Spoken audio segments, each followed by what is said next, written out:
আজকে আমরা আলোচনা করব আধুনিক যুগ ২ নিয়ে। গত ক্লাসে আমরা গদ্যের শুরু, গদ্যের যাত্রা, তারপর হচ্ছে ঈশ্বরচন্দ্র বিদ্যাসাগর এবং বঙ্কিমচন্দ্র নিয়ে পড়েছিলাম।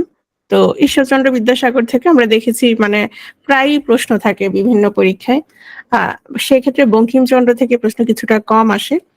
এখন আমরা শুরু করব মাইকেল, তারপরে মোট কথা আমরা ১১ জন আগে পড়ব। তো আজকে হচ্ছে রবীন্দ্রনাথ এবং নজরুল বাদে বাকি যারা আছেন তাদের সম্পর্কে আমরা আলোচনা করব। যে তাদের সম্পর্কেও আমরা দেখেছি মাইকেল মধুসূদন, বেগম রোকেয়া এদের সম্পর্কে বেশ প্রশ্ন আসে। হুম? তো এখানে এই প্রশ্নগুলো আর আলোচনা করছি না, যেহেতু অনেকবার অলরেডি আলোচনা করেছি। আ এখন আমরা আসি মাইকেল মধুসূদন নিয়ে আলোচনায় যে কি ধরনের প্রশ্ন আসে, বিগত বছরগুলোতে প্রশ্ন আসছিল। তোমাদের সবার কাছে কি প্রশ্ন ব্যাংক আছে রিটেনের? আমি বলেছিলাম মানে রিটেনের জন্য প্রশ্ন ব্যাংক খুবই গুরুত্বপূর্ণ। আগে কি কি প্রশ্ন আসছে এটা দেখে দেখে পড়তে হবে। সবার কাছে আছে? আচ্ছা, খুবই ভালো। তো দেখো, প্রথমে আমরা মধুসূদনের জন্ম বৃত্তান্ত মানে সংক্ষিপ্ত পরিচয়টা আমরা জেনে নিই। ওনার জন্ম হচ্ছে তোমার যশোরের কেশবপুরের কপোতাক্ষ নদীর তীরে সাগরদাড়ি গ্রামে তিনি জন্মগ্রহণ করেছেন ২৫ জানুয়ারি ১৮২৪ সালে। মানে আধুনিক যুগের শুরু, মাত্র আধুনিক যুগ তো ১৮০১ থেকে শুরু, তো ওনার জন্ম হচ্ছে ১৮২৪ সালে। তিনি ৯ ফেব্রুয়ারি ১৮৪৩ সালে মাত্র ১৯ বছর বয়সে খ্রিস্ট ধর্ম গ্রহণ করেন। এটার অনেকগুলো কারণ ছিল। তিনি যেহেতু তোমার ইংরেজি সাহিত্যের দিকে ঝুঁকে পড়েছিলেন এবং ওনার ইচ্ছা ছিল ইংরেজি সাহিত্য রচনা করা, তারপর হচ্ছে তোমার বিলেত যাওয়া, তো সবকিছু মিলিয়ে তিনি খ্রিস্ট ধর্ম গ্রহণ করেছিলেন। তো এদিন থেকে তার নামের সাথে মাইকেল যুক্ত হয়েছে। মেনলি হচ্ছে তার নাম ছিল দত্ত, এবং দত্ত বংশে জন্ম বলেই ওনাকে বলা হয়ে থাকে দত্ত কুলোদ্ভব। দত্ত বংশে মানে কুল মানে তো বংশ আমরা জানি। তার একটা প্রশ্ন আসছিল একবার যে কেন ওনাকে দত্ত কুলোদ্ভব কবি বলা হয়। তো ওনার আসলে দত্ত বংশে জন্ম, এজন্য ওনাকে দত্ত কুলোদ্ভব কবি বলা হয়। যদিও পরবর্তীতে তিনি খ্রিস্টান ধর্ম গ্রহণ করার কারণে ওনার নামের সাথে মাইকেল যুক্ত হয়েছে, এবং সেই সময়ে তার যে ধর্মান্তকরণ সেটা সমাজে ব্যাপক আলোড়ন সৃষ্টি করেছিল, এবং তার যে পিতা রাজনারায়ণ দত্ত তাকে ত্যায্য পুত্র ঘোষণা করেন। যদিও পরবর্তীতে তিনি ওর পড়াশোনার খরচ কিন্তু বহন করতেন। তো হিন্দু কলেজে খ্রিস্টানদের অধ্যয়ন নিষিদ্ধ বলে তিনি এই কলেজ থেকে বিতাড়িত হন মাইকেল মধুসূদন। তিনি ছিলেন বাংলা সাহিত্যের প্রথম বিদ্রোহী লেখক। এইটা অনেকে বলতে পারে যে কেন বিদ্রোহী লেখক। বাংলা সাহিত্যের প্রথম না, আমরা বিদ্রোহী লেখক হিসেবে মূলত চিনি হচ্ছে কাজী নজরুল ইসলামকে। আমরা মূলত চিনি হচ্ছে কাজী নজরুল ইসলামকে, যিনি অন্যায়ের বিরুদ্ধে বলেছেন, সাম্যের পক্ষে কথা বলেছেন, এবং তোমার যে শোষণ নির্যাতন, হ্যাঁ, দুর্বলের সে তার বিরুদ্ধে কথা বলেছেন সবসময় তিনি। সেক্ষেত্রেই আমরা ওনাকে বলি বিদ্রোহী লেখক। কিন্তু মাইকেলকে বলা হয়ে থাকে যে সাহিত্যের প্রথম বিদ্রোহী লেখক। কেন এটা বলা হলো? আমরা সাহিত্য যেভাবে রচিত হতে দেখেছি, হ্যাঁ, একই রকম একইভাবে আমরা প্রথম সেক্ষেত্রে প্রথম অর্থাৎ সাহিত্যের ধারাটা প্রথম ভাঙেন হচ্ছে মাইকেল মধুসূদন দত্ত। তিনি প্রথম ধারাটা ভেঙে তিনি অমিত্রাক্ষর ছন্দে কবিতা রচনা করা শুরু করেন।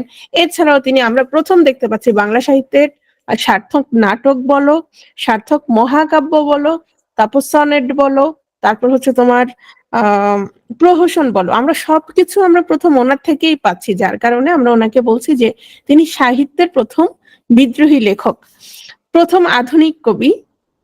আর ওনার আগে যিনি ছিলেন তিনি হচ্ছেন যুগ সন্ধিক্ষণের কবি। আমরা কিন্তু ওনাকেই বলছি যে প্রথম আধুনিক কবি, প্রথম আধুনিক নাট্যকার, প্রথম অমিত্রাক্ষর ছন্দের প্রবর্তক, বাংলা সনেট বা চতুর্দশপদী কবিতার প্রথম রচয়িতা, সার্থক ট্র্যাজেডির প্রথম রচয়িতা, প্রথম প্রহসন রচয়িতা, এবং পুরাণ কাহিনীর ব্যত্যয় ঘটিয়ে আধুনিক সাহিত্য সৃষ্টির প্রথম শিল্পী। তিনি পুরাণ থেকে তিনি রামায়ণ থেকে হচ্ছে কাহিনী গ্রহণ করেছেন, কিন্তু তিনি সেটা আবার আমরা দেখতে পাচ্ছি তিনি বিদেশি বিভিন্ন তোমার গ্রিক ট্র্যাজেডি বলো, হ্যাঁ, অথবা বিদেশি সাহিত্যের যে তোমার আহ বৈশিষ্ট্য সেগুলো আমরা দেখতে পাচ্ছি ওনার সাহিত্যের মধ্যে বিদ্যমান।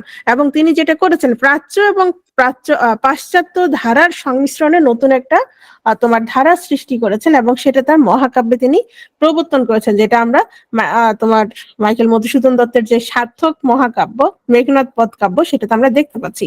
বাংলা সাহিত্যের মহাকাব্য অনেকেই লিখেছেন, হেমচন্দ্র, নবীনচন্দ্র, কাইকোবাদ, হ্যাঁ, কিন্তু একটা মাত্র সার্থক মহাকাব্য, সেটা হচ্ছে মাইকেল মধুসূদন দত্তের অমিত্রাক্ষর মহাকাব্য। কারণ হচ্ছে মহাকাব্যের যে বৈশিষ্ট্যগুলো আছে একটা সার্থক মহাকাব্যের, বাকি যে মহাকাব্যগুলো আছে সেগুলোর সেই বৈশিষ্ট্য নেই। সেই বৈশিষ্ট্যগুলো আমরা পাচ্ছি মাইকেলের মহাকাব্যে, যার কারণে এটাকে বলা হচ্ছে একমাত্র সার্থক মহাকাব্য বাংলা সাহিত্যের। তিনি কলকাতার আলিপুর হাসপাতালে 29 জুন 1873 সালে মারা যান। এখন বলি, মাইকেল মধুসূদন দত্ত থেকে যদি পরীক্ষায় কমন ফেলতে চাও, ওনার রচনাগুলো সম্পর্কে অবশ্যই ভালো করে পড়তে হবে। তো ওনার রচনাগুলো কি, ওনার ইম্পর্টেন্ট রচনার মধ্যে তোমার অবশ্যই ওনার যে দুটো প্রহসন, ওনার নাটকগুলো, ওনার তো রচনা খুবই কম। তারপর হচ্ছে তোমার মেঘনাদ বধ কাব্য, তারপর ওনার যে নাটকগুলো এবং কাব্যগুলো সম্পর্কে তোমার ভালো ধারণা থাকতে হবে। তো অনেক সময় এভাবে আসে যে কেন আধুনিক কবি কবি বলা হয়ে থাকে, এভাবে আসলে তুমি যেটা করবে সেটা হচ্ছে ওনার যে রচনাগুলো, ওনার নতুন নতুন যে সাহিত্য ধারা, এই সম্পর্কে তুমি বর্ণনা করবা, মহাকাব্য সম্পর্কে, তারপর ধরো ওনার কাব্যগ্রন্থ সম্পর্কে, অথবা তোমার সাথে তোমার নাটক সম্পর্কে। তো এই বিষয়গুলো তুলে এনে দেখাবা যে উনি কি কারণে আধুনিক, অথবা কেন আধুনিক নাট্যকার, এভাবেও আসতে পারে। তো তুমি যদি ওনার রচনাগুলো সম্পর্কে জানো, প্রশ্নগুলো যেভাবেই আসুক না কেন কোনো সমস্যা হবে না। মধুসূদন দত্তকে কেন দত্তকুল উদ্ভব কবি বলা হয়, যেটা বলছিলাম, এটা তো মানে আর বলার দরকার নেই, যেহেতু দত্ত বংশের উৎপত্তি। এবং তিনি ছিলেন যশোরের সাগরদাড়ি গ্রামের প্রতাপশালী ব্যক্তি ছিলেন রামনিধি দত্ত। তার 4 পুত্রের মধ্যে কনিষ্ঠ ছিলেন হচ্ছে রাজনারায়ণ দত্ত, অর্থাৎ মাইকেলের বাবা। তিনি পেশায় ছিলেন উকিল, জমিদারিতেও ছিল ব্যাপক সুনাম। তো এই দত্ত বংশে জন্মের কারণে মাইকেল মধুসূদনকে দত্তকুলোদ্ভব কবি বলা হয়। এখন আসে যে যেটা বলছিলাম, বাংলা সাহিত্যে মাইকেল মধুসূদন দত্তের 3টি অবদানের বর্ণনা দিন। এখন এটা তোমার ইচ্ছা, তুমি যে কোনো 3টি দিতে পারো, যে 3টা তুমি ভালো লিখতে পারবে। যেমন নাটক, নাটক সম্পর্কে তুমি ওনার শর্মিষ্ঠা অবশ্যই লিখতে হবে, শর্মিষ্ঠা সম্পর্কে, কারণ শর্মিষ্ঠা ওনার প্রথম বাংলা সাহিত্যের প্রথম সার্থক নাটক, মাইকেলেরও প্রথম নাটক, হ্যাঁ, এবং যেটা তিনি মহাভারতের দেবযানী আর যযাতি উপাখ্যান অবলম্বনে রচনা করেছেন পাশ্চাত্য রীতিতে। এবং বাংলা সাহিত্যের প্রথম সার্থক নাটক হচ্ছে এই শর্মিষ্ঠা। বাংলাদেশের প্রথম সার্থক কমেডি হচ্ছে পদ্মাবতীর 2য় অঙ্কের 2য় গর্ভাঙ্কে তিনি প্রথম অমিত্রাক্ষর ছন্দ প্রয়োগ করেন এবং নাট্য সাহিত্যে আধুনিক যুগের সূচনা করেন। তাহলে আমরা দেখতে পাচ্ছি শর্মিষ্ঠা প্রথম নাটক, আবার দেখতে পাচ্ছি প্রথম সার্থক কমেডি কিন্তু আমরা পাচ্ছি পদ্মাবতী। আবার একই সাথে তুমি যদি পদ্মাবতীর কথা উল্লেখ করো সার্থক কমেডি, তাহলে আরেকটা সার্থক নাটকের কথা উল্লেখ করতে পারো, সেটা হচ্ছে কৃষ্ণকুমারী, যেটা হচ্ছে সার্থক ট্রাজেডি। তাহলে তুমি নাটক সম্পর্কে তো এই 3টা সম্পর্কে তুমি লিখেই ফেলতে পারবা, শর্মিষ্ঠা, পদ্মাবতী, আর হচ্ছে কৃষ্ণকুমারী। তারপর আসো সনেট, ইতালিয়ান শব্দ সনেট, এবং এটার বাংলা হচ্ছে চতুর্দশপদী কবিতা। একটা মাত্র ভাব বা অনুভূতি যখন 14 অক্ষরের, আমরা ছোটবেলায় পড়েছিলাম তাই না, 14 অক্ষরের চতুর্দশ পংক্তিতে বিশেষ ছন্দ রীতিতে প্রকাশ পায়, সেটাকে আমরা বলবো সনেট। তো মাইকেল প্রথম বাংলা সাহিত্যের প্রথম সনেট রচনা করেন, যেটার নাম হচ্ছে বঙ্গভাষা। এবং যে কোনো সনেট তোমার অষ্টক বা ষষ্ঠকও বলতে পারি, অথবা শতকও বলতে পারি, তাই না, শতকে বিভক্ত। তাহলে তুমি সনেট সম্পর্কে লিখতে পারো। আর হচ্ছে মহাকাব্য অবশ্যই লিখতে পারো, তাহলে মহাকাব্য লিখলে তো আরো সহজ। হ্যাঁ, তোমার নাটক সম্পর্কে লিখতে হলে কয়েকটা নাম লিখতে হবে, কবিতা সম্পর্কে লিখতে হলে কাব্য সম্পর্কে সেম, তাহলে সাথে মহাকাব্য উল্লেখ করতে পারো। তারপর আসো বাংলা সাহিত্যে মাইকেল মধুসূদন দত্তের 3টি অবদান। আচ্ছা, একই প্রশ্ন, এখানে একটু বিস্তারিত লেখা হয়েছে, ঠিক আছে, এটা একটু দেখে নিবা। এটা 30তম বিসিএস আসছে, আর এটা দেখে নিলে তোমার এইখান থেকে আসলে অনেকগুলো প্রশ্ন চলে আসতে পারে, যেভাবেই আসুক না কেন। আধুনিক কবি হিসেবে মাইকেল মধুসূদন দত্তের অবদান যা বলছিলাম, এখানে আসো 3টি অবদান, হ্যাঁ, তারপরে এখানে আসো 3টি অবদান। তো 3টি অবদান যদি আসে, সেই একই ঘটনাগুলো, একই কাহিনী, একই কথাগুলো তুমি এখানে উল্লেখ করতে পারবে না। মাইকেল মধুসূদন দত্তের অবদান আমরা দেখতে পাচ্ছি কি, তিনি নাটক রচনা করেছেন, তারপর হচ্ছে তোমার মহাকাব্য রচনা করেছেন, তারপর প্রহসন রচনা করেছেন, হ্যাঁ, যিনি যে আধুনিক কবি হিসেবে। তো আধুনিক কি কি প্রবর্তন করেছেন আধুনিকতার মধ্যে, যেমন আমরা দেখতে পাচ্ছি তিনি বাংলা সাহিত্য রচনায় মনোনিবেশ করেন। এর আগে অবশ্য তিনি পাশ্চাত্য সাহিত্যের দিকে ঝুঁকে পড়েছিলেন, আর পরবর্তীতে যখন বাংলা সাহিত্য রচনায় মনোনিবেশ করেন, তখন সেখানে আমরা দেখছি যে প্রাচ্য এবং পাশ্চাত্য আদর্শের সম্মিলন সেখানে তিনি ঘটান। তিনি হোমার, ভার্জিল, দান্ত, ট্যাসো, হ্যাঁ, এদের সাহিত্য পাঠের পাশাপাশি তোমার যে রামায়ণ এবং মহাভারতের রচয়িতা বাল্মীকি, তারপর হচ্ছে ব্যাসদেব, তারপর হচ্ছে কালিদাসের সংস্কৃত সাহিত্য পাঠের মধ্যে যে জ্ঞান অর্জন করেন, সেগুলো সবগুলি তিনি তার রচনাগুলোতে তিনি সেটা প্রবর্তন করেন। তো বাংলা সাহিত্যে মূলত তার সদর্প আবির্ভাব ঘটেছিল নাটক রচনার মাধ্যমে, শর্মিষ্ঠা নাটকের মাধ্যমে, এবং তিনি বাংলা সাহিত্যে প্রথম সার্থক ট্র্যাজেডি, সার্থক কমেডি নাটকের সূচনা ঘটান। একইভাবে সার্থক সনেট তিনি রচনা করেন এবং সনেট রচনায় তিনি অগ্রপথিক। তারপর অর্থাৎ এতক্ষণ আমরা যা পড়েছি সেগুলোই হচ্ছে এই মাইকেল মধুসূদন দত্তের অবদান। মাইকেল মধুসূদন তার কাব্যে প্রাচ্য ও পাশ্চাত্য উপাদানের সম্মিলন ঘটিয়েছেন কিভাবে, এটা তো অলরেডি বলেছি। তিনি দেখো, বাংলা সাহিত্যে আধুনিকতা প্রবর্তক হচ্ছে মাইকেল মধুসূদন দত্ত। তিনি পাশ্চাত্য সভ্যতার প্রেমে পড়ে ইংরেজি কাব্য সাধনায় নিজেকে নিয়োগ করে বিখ্যাত হওয়ার বৃথা চেষ্টা করেছিলেন। তিনি ধ্যানে জ্ঞানে ইংরেজিকে আপন করে নেওয়ার প্রচেষ্টায় রত ছিলেন। সে উদ্দেশ্যে বিভিন্ন পাশ্চাত্য সাহিত্য অধ্যয়ন করেন। এটা খুবই আমাদের জন্য ভালো হয়েছিল। ফলে তার পাশ্চাত্য সাহিত্যের অভিজ্ঞতার ঝুলি সমৃদ্ধ হয়, কিন্তু এতে সফল কাম হতে না পেরে মাতৃভাষা বাংলায় সাহিত্য রচনায় তিনি মনোনিবেশ করেন এবং প্রাচ্য ও পাশ্চাত্য আদর্শের সম্মেলন ঘটানোর প্রয়াস করেন। আজকে আমি কিছু লিখতে পারবো না, বারবার দাগ দিতে হবে যেহেতু মাউস দিয়ে লিখছে। তো দেখো, তিনি হোমার, ভার্জিল, দান্ত, ট্যাসো, ওভিডের সাহিত্য পাঠের পাশাপাশি এই যে ব্যাস, বাল্মীকি, তারপর কালিদাসের সংস্কৃত সাহিত্য পাঠের মাধ্যমে অগাধ জ্ঞান অর্জন করেন। তো মেঘনাদ বধ কাব্যে তিনি বাল্মীকির সংস্কৃত রামায়ণ, আমরা জানি যে তোমার মহাকাব্য হচ্ছে দুই প্রকার হয়, জাত মহাকাব্য আর হচ্ছে সাহিত্যিক মহাকাব্য। তো জাত মহাকাব্য হচ্ছে তোমার রামায়ণ, মহাভারত, তারপর হচ্ছে তোমার হোমারের ইলিয়াড, অডিসি, এগুলো হচ্ছে জাত মহাকাব্য। আর এগুলো থেকে যে কাহিনীগুলো রচনা করা হচ্ছে, তো সেগুলো হচ্ছে তোমার সাহিত্যিক মহাকাব্য। তো এই ক্ষেত্রে যেহেতু রামায়ণ থেকে কাহিনী নেওয়া হয়েছে, মেঘনাদ বধ কাব্য হচ্ছে তোমার সাহিত্যিক মহাকাব্য। তো এই কাহিনীটা নেওয়া হয়েছে কোত্থেকে?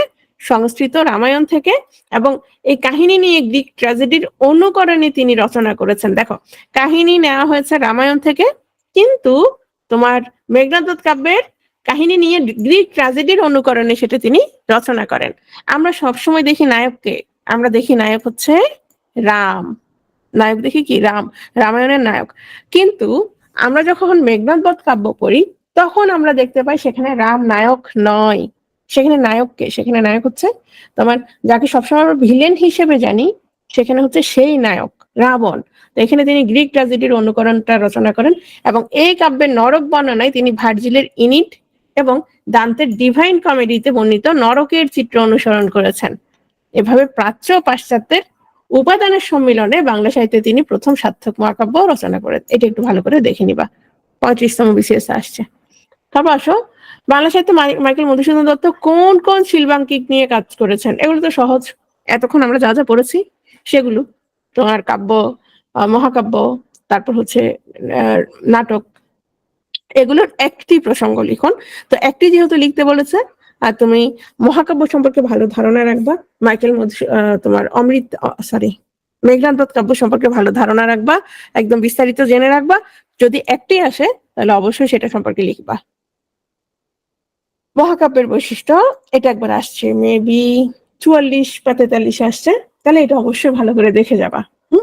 একই সাথে মহাকাব্যের বৈশিষ্ট্য যেহেতু আসছে, সনেটের বৈশিষ্ট্য, গীতি কবিতার বৈশিষ্ট্য, প্রবন্ধের বৈশিষ্ট্য, উপন্যাসের বৈশিষ্ট্য, এগুলো দেখে যাবা। তো দেখো, মহাকাব্যের বৈশিষ্ট্যগুলো আমরা একটু দেখে নিই, যেহেতু এটা আসছে, কমন চলেও আসতে পারে। প্রথমত, মহাকাব্যের কাহিনী হবে কোনো পৌরাণিক বা ঐতিহাসিক ঘটনা। মহাকাব্যের স্বর্গ মানে অধ্যায় বিভাজন থাকবে কমপক্ষে 8টি, সর্বাধিক 30টি। আর মাইকেলের যে তোমার মেঘনাদ বধ কাব্য, সেটা হচ্ছে 9টি স্বর্গ। হ্যাঁ, প্রশ্ন থাকতে পারে। একটি স্বর্গের সবটুকু একই ছন্দে রচিত হতে হবে, মানে তুমি স্বর্গ যতগুলোই হোক না কেন, কিন্তু একটা ছন্দে একটা স্বর্গ রচিত হবে, অথবা সবগুলো একটা ছন্দেই রচিত হতে পারবে। তবে অন্য স্বর্গ আলাদা ছন্দে রচিত হতে পারে। আরম্ভ হবে আশীর্বাদ বা নমস্কার দিয়ে। মহাকাব্যের কাহিনী স্বর্গমত্ত পাতাল পর্যন্ত বিস্তার লাভ করবে। শৃঙ্গার রস, বীর রস, শান্ত রস, যে কোনো একটি রস মহাকাব্যের প্রধান রস হতে হবে। তাহলে দেখো, এখানে কিন্তু করুণ রসের কথা উল্লেখ নেই, খেয়াল করেছো? শৃঙ্গার রস, বীর রস অথবা শান্ত রস, যে কোনো একটি। তো মাইকেল কিন্তু বলেছিলেন গাইবো মা বীর রসে ভাসি, তিনি কিন্তু প্রথমেই বলেছেন যে তার কাব্যটা হবে কোন রসের হবে? বীর রসের কাব্য হবে। কিন্তু আমরা যখন মাইকেলের মেঘনাদ বধ কাব্য পাঠ করি তখন আমরা দেখতে পাই যে এখানে আসলে বীর রসের কাব্য হলেও করুণ রস বেশি প্রাধান্য পাচ্ছে। আমরা বলেছিলাম যে তোমার রাবণ হচ্ছে নায়ক, তাই না? তো রাবণ যখন নায়ক, আমরা দেখতে পাচ্ছি বারবার শুরু থেকে একদম শেষ পর্যন্ত রাবণের দুঃখে মানুষ দুঃখিত হচ্ছে, কষ্ট পাচ্ছে। একজন ভিলেন, যে একজন ভিলেন সেই হয়ে উঠছে একজন নায়ক, এবং তার কষ্টে আমরা কি পাঠকরা কষ্ট পাচ্ছি। তো এখানে দেখা যাচ্ছে তোমার যে করুণ রসটাই সেখানে প্রাধান্য পেয়েছে মাইকেলের রচনায়। মহাকাব্যের যুদ্ধ, প্রকৃতি, নগর, সমুদ্রের বর্ণনা থাকবে। ভাষা হবে তেজস্বী ও গাম্ভীর্যপূর্ণ। অলংকার ও রসভাব সম্বলিত হবে। নায়ক দেবতা না হলেও অসাধারণ ক্ষমতা সম্পন্ন হবে। ওই যে তামিল সিনেমায় দেখো না, অনেকটা ওই রকম। এবং উচ্চ বংশের সন্তান হবে, অথবা ক্ষত্রিয় মানে যোদ্ধা বংশের সন্তান। বর্ণনার মধ্যে আদি, মধ্য ও অন্তের মধ্যে সমন্বয় থাকবে। বিষয় অনুযায়ী স্বর্গের নামকরণ হবে। তো তোমার মহাকাব্যের, মাইকেলের যে মহাকাব্য 9টা স্বর্গ, 9টা স্বর্গের আবার 9টা নাম আছে। সেই 9টা নাম একটু দেখে যেতে হবে। কোন একটা পরীক্ষায় স্বর্গগুলোর নাম আসছিল আরো আগে, 35-এর পরে না, 35-এর আগে। আচ্ছা, মহাকাব্য আমরা যেহেতু মহাকাব্যের বৈশিষ্ট্য পড়েছি, মহাকাব্য কত প্রকার সেটা আমরা দেখি। মহাকাব্য 2 প্রকার, একটু আগে বলেছিলাম, জাত মহাকাব্য এবং সাহিত্যিক মহাকাব্য। তো যেগুলো জাত মহাকাব্য, এগুলো হচ্ছে কোনো একক ব্যক্তি রচনা নয়, বহু কবি মানুষের অবদান এখানে একত্রিত থাকে।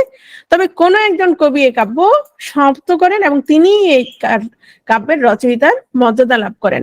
এবং এই কাব্যে যুগে যুগে কোন দেশের সর্বসাধারণের জীবন, সমাজ, সংস্কৃতি এবং মূল্যবোধ উপস্থাপিত হয়ে থাকে। এই কাব্য বহুদিন ধরে মানুষের মুখে মুখে গীত পঠিত হয়, যেমন রামায়ণ, মহাভারত। এগুলো হচ্ছে জাত মহাকাব্য। তো দেখো, সংস্কৃত ভাষার 2টি বিখ্যাত মহাকাব্য রামায়ণ ও মহাভারত, এবং তোমার গ্রিক দেশের মহাকবি হোমারের ইলিয়াড ও অডিসি, এগুলো হচ্ছে জাত মহাকাব্য।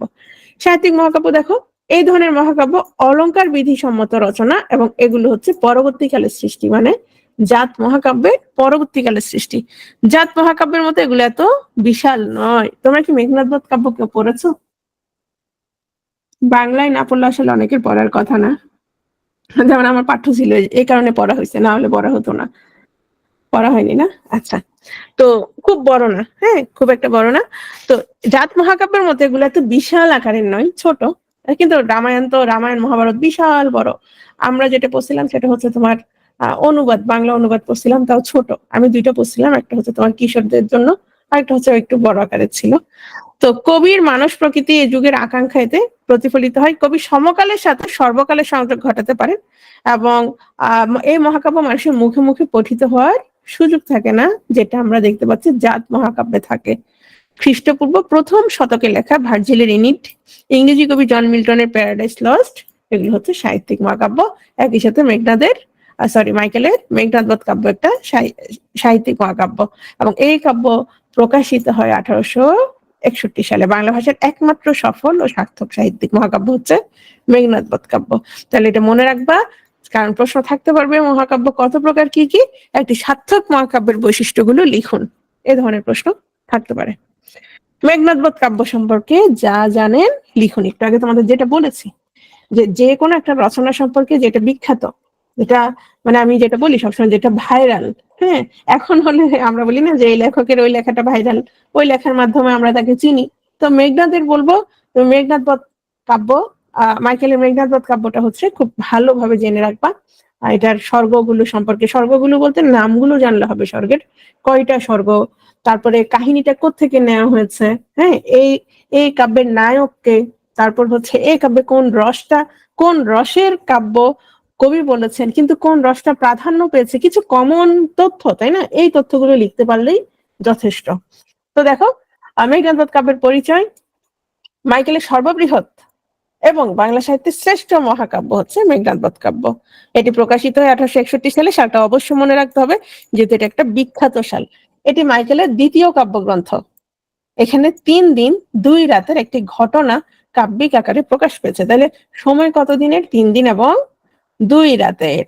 অর্থাৎ তোমার রাবণ যখন সীতাকে ধরে নিয়ে যায়, এই সীতাকে উদ্ধারের জন্য তোমার রাম আর লক্ষণ তার সাথে যুদ্ধ অবতীর্ণ হয়, ওই সময়টাই হচ্ছে তোমার 3 দিন 2 রাত।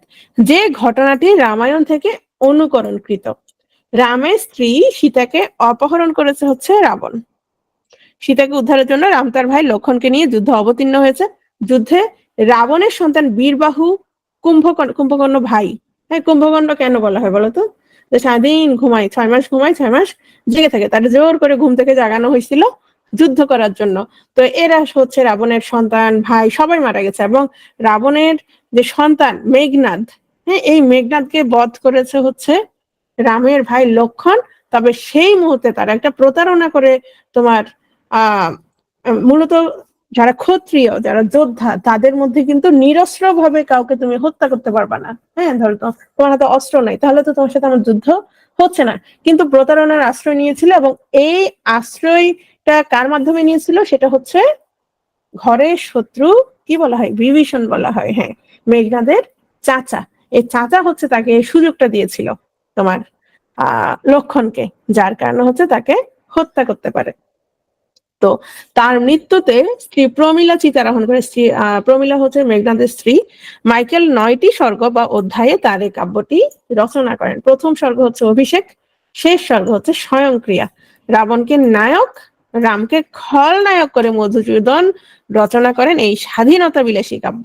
মাইকেলের এখানে আমরা যে ভিলেন, সে কিন্তু একটা দেবতাকে তোমার মানে রাক্ষস, সরি, রাবণ, কিন্তু আমরা এখানে তাকে মানুষের মতো কল্পনা করতে থাকি। হ্যাঁ, তো মাইকেলের মেঘনাদ বধ শুধু একটি মহাকাব্যই নয়, এটা একটি দেশপ্রেমের প্রতীক, একটি ধর্মীয় বিরোধ, সত্য মিথ্যার মাঝে বিদ্রোহী এক অমর মহাকাব্য। তাহলে এটা সম্পর্কে একটু ভালো করে জানবা। তাহলে যেভাবেই আসুক না কেন, যে তোমার মাইকেল তার কাব্যে পাশ্চাত্য এবং পাশ্চাত্যের কিভাবে সম্মিলন ঘটিয়েছে, তারপর হচ্ছে তোমার মাইকেলের যে কোনো একটি রচনা সম্পর্কে লিখুন, হ্যাঁ, অথবা মেঘনাদ বধ কাব্য সম্পর্কে যা জানেন লিখুন, অথবা বাংলা সাহিত্যের সার্থক মহাকাব্য সম্পর্কে যা জানেন লিখুন। যেভাবেই বলুক না কেন, আশা করি পারবা। মধুসূদনের মেঘনাদ বধ কাব্যের পরিচিতি একই। এটা তোমার মতো করে লিখবা, আলাদা করেও লিখতে পারো, প্রধান চরিত্র, তারপর পটভূমি কি, তোমার মতো করে তুমি একটু গুছাই নিবা আর কি। মেঘনাদ বধ কাব্যের নায়ক কে এবং কেন, এটা আমরা অলরেডি অনেকবার বলেছি। নায়ক আসলে কারা? যে কোনো একটা সিনেমায় আমরা যখন কোনো সিনেমা দেখি, শুরু থেকে শেষ পর্যন্ত যাকে নিয়ে, মানে যাকে কেন্দ্র করে তোমার কাহিনীটা আবর্তিত হয়, শুরু থেকে শেষ পর্যন্ত, মানে যার দুঃখ বেদনা হাসি আনন্দ আমাদেরকে তোমার অভিভূত করে রাখে, বা সেটাই হচ্ছে আমাদের, এই যে আমরা নাটকটা দেখি বা সিনেমাটা দেখি, হ্যাঁ, বা পড়ি, তখন তার বিষয়টাই হচ্ছে কি আমাদেরকে একদম শুরু থেকে শেষ পর্যন্ত টেনে নিয়ে যায়। হ্যাঁ, তো আমরাও এখানে দেখতে পাচ্ছি মেঘনাদ বধ কাব্যের মধ্যে তোমার রাবণ হচ্ছে সেই চরিত্র, হ্যাঁ, যাকে একদম শুরু থেকে শেষ পর্যন্ত প্রতিটা ঘটনার মধ্যে যোগসূত্র স্থাপন করে, এবং ঘটনার অভিঘাত বা ডুইং বা সাফারিং যেটাই বলো, এবং পরিণতিকে হচ্ছে ত্বরান্বিত করে। তো এখানে এই নায়ক হচ্ছে কে? রাবণ। তো দেখো, রামায়ণের কাহিনী অবলম্বনে বীর রসের অমিত্রাক্ষ ছন্দে মাইকেল মধুসূদন দত্ত রচিত বাংলা সাহিত্যের সর্বপ্রথম ও সার্থক মহাকাব্য মেঘনাদ বধ কাব্য। আচ্ছা, এটার নায়ক হচ্ছে রাবণ। কারণ নায়ক চরিত্র বলতে আমরা সেই চরিত্রকে বুঝি যে চরিত্র কাহিনী শুরু থেকে শেষ পর্যন্ত বহমান থেকে অন্যান্য ঘটনার সঙ্গে যোগসূত্র স্থাপন করে, এবং ঘটনার অভিঘাত বা ডুইং বা সাফারিং তার পরিণতিকে ত্বরান্বিত করে। তো 9টি সর্গ জুড়েই শুরু থেকে শেষ পর্যন্ত রাবণ উপস্থিত থেকে ঘটনার মূলে অবস্থান করেছে। আমরা শুরু থেকে কি দেখি? রাবণের ভাই মারা যাচ্ছে, ছেলে মারা যাচ্ছে, তারপর তোমার ছেলের বউ চিতারোহণে উঠছে। হ্যাঁ, আমরা শুরু থেকে আমরা বারবার দেখি যে এ মারা যাচ্ছে, ও মারা যাচ্ছে। রাবণের করুণ যে কাহিনী, সেটা আমাদেরকে কি করে, আমাদের মানে হৃদয় স্পর্শ করে যায়। তো কাব্যের যে স্তব্ধ গভীর অন্ধকার, তার মধ্যে আমরা রাবণকেই খুঁজে পাই। যখন মেঘনাদ নেই, এমনকি কেউই নেই, তখনও কে ছিল? রাবণ ছিল। এছাড়া রাবণই কাব্যের সকল ঐশ্বর্যের অধিকারী। শত্রুর সঙ্গে সন্ধি বিদ্রোহ রাবণই করেছে। কাব্যের পরিণাম মূলত কার পরিণাম? রাবণেরই পরিণাম। তাহলে ঘটনা স্রোত, দ্বন্দ্ব, সংঘাত সবকিছুই আবর্তিত হয়েছে কাকে ঘিরে? রাবণকে ঘিরে। তবে মধুসূদনের পক্ষপাত কার দিকে ছিল? মেঘনাদের দিকে ছিল, যেহেতু তার ছেলে এবং তাকে নিরস্ত্রভাবে হত্যা করা হয়েছে। কিন্তু মেঘনাদের বিশিষ্ট কীর্তি অপেক্ষা নিদারুণ অক্ষমতাই আমাদেরকে সমধিক বিচলিত করে। মেঘনাদ এই কাব্যের ভিত্তি বা ধারণ স্তম্ভ নয়, কাব্যের প্রবাহিত ঘটনা স্রোতের অল্প ক্ষেত্রেই সে অধিকার করে আছে। তোমরা যদি কাব্য পড়ো তাহলে দেখবা রাবণের বিশাল বক্ষের ক্ষতস্থল রূপে মেঘনাদ মূর্ত হয়েছে, রাবণের দুঃখের হেতু হয়েছে মেঘনাদ। কারণ শুধু যে মেঘনাদকে হত্যা করা হয়েছে তা না, আমরা কি তার অন্যান্য সন্তান, তারপরে হচ্ছে তার ভাই, সবাইকে হচ্ছে তাকে সবাইকে হত্যা করা হচ্ছে। ষষ্ঠ স্বর্গে মেঘনাদ মৃত্যুবরণ করেছে, কিন্তু সে মৃত্যুর বেদনার পসরা বয়ে চলেছে রাবণ। এই কাব্যের কাহিনী হলো রাবণের প্রায়শ্চিত্তের কাহিনী। এখানে মেঘনাদ উপলক্ষ মাত্র, লক্ষ্য হচ্ছে রাবণ। সুতরাং মেঘনাদ বধের কাব্যের নায়ককে রাবণ। 9টা স্বর্গ, এটা 32তম বিসিএস আসছে, একটু চোখ বুলাই নিবা যদি কমন না আসে। সো কমন আসতেই হবে, কমন ফেলতেই হবে, কারণ বাংলা হচ্ছে সবচেয়ে সহজ, বাংলাতে সবচেয়ে বেশি নাম্বার রাখতে হবে। তবে স্বর্গগুলোর নাম দেখো, প্রথম স্বর্গ অভিষেক, তারপর দ্বিতীয়টা অস্ত্রলাভ, সমাগম, অশোকবন। সবচেয়ে ভালো কি জানো, তুমি যদি নেটে সার্চ দিয়ে ছোট ছোট করে কাহিনী পড়ে রাখো তাহলে তোমার নামগুলো আরো দ্রুত মনে থাকবে। পঞ্চম স্বর্গ হচ্ছে উদ্যোগ, ষষ্ঠ স্বর্গ বধ, যেখানে মেঘনাথকে বধ করা হয় ষষ্ঠ স্বর্গে। হ্যাঁ, সপ্তম স্বর্গ হচ্ছে শক্তি নির্ভেদ, অষ্টম স্বর্গ প্রেতপুরী, আর নবম হচ্ছে স্বয়ংক্রিয়া। সনেট কি? বাংলা সাহিত্যে সার্থক সনেট রচয়িতার পরিচয়, এটা মোটামুটি কমন, সবাই মোটামুটি পারো সনেট সম্পর্কে। আর সনেট সার্থক সনেট রচয়িতার পরিচয় তো মাইকেল মধুসূদনের পরিচয় তোমাকে দিতে হবে। তো 14 মাত্রার 14 লাইনের বিশেষ ধরনের কবিতাকে বলা হয় সনেট, এবং ইতালীয় সনেট্টো হতে সনেট শব্দের উদ্ভব। ইতালীয় ভাষাতেই সনেটের প্রথম বিকাশ হয়েছিল। ইতালির কবি পেত্রাক সনেটের জনক। বাংলা সাহিত্যে সার্থক সনেট রচয়িতা হচ্ছে মাইকেল মধুসূদন দত্ত। তিনি সনেটের প্রতিশব্দ করেন চতুর্দশপদী। তাহলে এই যে চতুর্দশপদী, এই শব্দটার প্রবর্তন কে করেন? মাইকেল মধুসূদন দত্ত। তিনি এর দ্বারা 14 পংক্তি বুঝাতেন। তিনি 1865 সালে ফ্রান্সের ভার্সাই নগরীতে অবস্থানকালে ইতালির কবি পেত্রাকের সনেট থেকে অনুপ্রাণিত হয়ে বাংলা সনেটের দিগন্ত উন্মোচন করেন। 1866 সালে কবির চতুর্দশপদী কবিতাগুলি গ্রন্থাকারে প্রকাশিত হয়। সালটা মনে রাখো, 66 সালে। ওনার সবকিছুই আসলে 60 থেকে 66-র ভেতরে। এতে মোট 102টি সনেট রয়েছে। বাংলা ভাষায় কবির প্রথম সনেটের নাম হচ্ছে কবি মাতৃভাষা।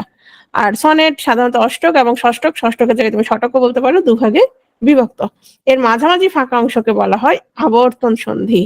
অষ্টকে থাকে আসক্তি, ষষ্ঠকে থাকে আসক্তি মুক্তি লীলা। মাইকেল মধুসূদনের সনেটে দেশপ্রেমের প্রবল প্রকাশ ঘটেছে। বীরাঙ্গনা কাব্য বাংলা সাহিত্যের প্রথম পত্র কাব্য, যেটা হচ্ছে তোমার পুরাণের 11 জন নারী তাদের প্রেমিক বা স্বামীকে এই পত্রগুলো লিখেছে। হ্যাঁ, তাহলে বাংলা সাহিত্যের প্রথম পত্রকাব্য হচ্ছে বীরাঙ্গনা। এটার গঠন রীতির জন্য মধুসূদন অভিদের the Heroides of epistle of the heroines নামক কাব্যের কাছে ঋণী। বীরাঙ্গনা কাব্যের প্রত্যেকটি স্বর্গই এক একটি স্বয়ং সম্পূর্ণ এবং স্বাধীন খণ্ড কাব্য। এগুলো প্রত্যেকটা আলাদা আলাদা চিঠি, টোটাল 11টা চিঠি। কাব্যের প্রত্যেকটি স্বর্গে একটি করে মাত্র চরিত্রের কোনো ক্রিয়া নেই, তাদের মনোগত এক একটি সূক্ষ্ম ভাবেই স্বর্গগুলোর বর্ণনার বিষয়। তাহলে এই কাব্যে 11 জন নারীর 11টি পত্র স্থান পেয়েছে। পত্রগুলো শিরোনামগুলো আসলে মনে রাখার দরকার নেই, তারপরে একটু পড়ে রাখতে পারো যদি বীরাঙ্গনা সম্পর্কে আসে। তবে শুধু বীরাঙ্গনা সম্পর্কে আসবে মনে হয় না, হয়তো ওভাবে আসতে পারে যে কোনো 3টি কাব্য সম্পর্কে লিখুন বা মাইকেলের অবদান সম্পর্কে লিখুন, বেশিরভাগ এভাবেই আসছে। কৃষ্ণকুমারী বাংলা সাহিত্যের প্রথম সার্থক ট্র্যাজেডি। কৃষ্ণকুমারী হচ্ছে তোমার রাজা ভীম সিংহের মেয়ে। তো কৃষ্ণকুমারীকে একই সাথে 2 জন রাজা বিয়ে করতে চেয়েছে, একজন হচ্ছে জগৎ সিংহ আর একজন হচ্ছে মান সিংহ। তো যখন দুজনেই বিয়ে করতে চায়, এদিকে ভীম সিংহ তো সেটা সম্ভব না, পরবর্তীতে তোমার কৃষ্ণকুমারী হচ্ছে সুইসাইড করে। এটাই হচ্ছে কাহিনী মূলত। এটা হচ্ছে তিনি উৎসর্গ করেছিলেন কেশবচন্দ্র গঙ্গোপাধ্যায় মহাশয়কে। এটা একটু পড়ে নিবা, দেখে নিবা কাহিনীটা জানলেই হবে। শর্মিষ্ঠা সম্পর্কে আমরা অলরেডি অনেকবার পড়েছি। পদ্মাবতী হচ্ছে ওনার কমেডি, সার্থক কমেডি। গ্রিক পুরাণের কাহিনীকে আশ্রয় করে মধুসূদন দত্ত এটা রচনা করেছেন। তিনি শুধু কাহিনীটি গ্রহণ করলেন না, তাকে সম্পূর্ণ আমাদের সমাজের উপযোগী করে রূপদান করলেন। বেশ নিপুণতার সঙ্গে গ্রিক অ্যাপল অফ ডিসকর্ডের কাহিনী ভারতীয় রূপে প্রাণ লাভ করেছে। গ্রিক স্বর্ণ আপেল গল্পের পরিণতিতে প্যারিসের হেলেন লাভে মাত্র নয়, আছে ট্রয় যুদ্ধ এবং সর্বধ্বংসের অগ্নিযজ্ঞ। তো পদ্মাবতী নাটকে হচ্ছে নামগুলো চেঞ্জ করি, তিনি শচী, রতি, মুরজা, এই 3 দেবীর স্বর্ণ আপেল লাভের বাসনা, রাজা ইন্দ্রনীল কর্তৃক রতিকে সুন্দরী শ্রেষ্ঠ আখ্যাদান এবং পরিশেষে ইন্দ্রনীলের পদ্মাবতী লাভ এবং কিছু বিপদপাতের পরে স্থায়ী মিলন। এই নাটকের সংলাপে মধুসূদন দত্ত বাংলা সাহিত্যের প্রথম অমিত্রাক্ষর ছন্দ প্রয়োগ করেন, এটা অবশ্যই উল্লেখ করবে। তাহলে যদি প্রশ্ন আসে যে পদ্মাবতী নাটক সম্পর্কে লিখুন, তাহলে এতটুকুই যথেষ্ট।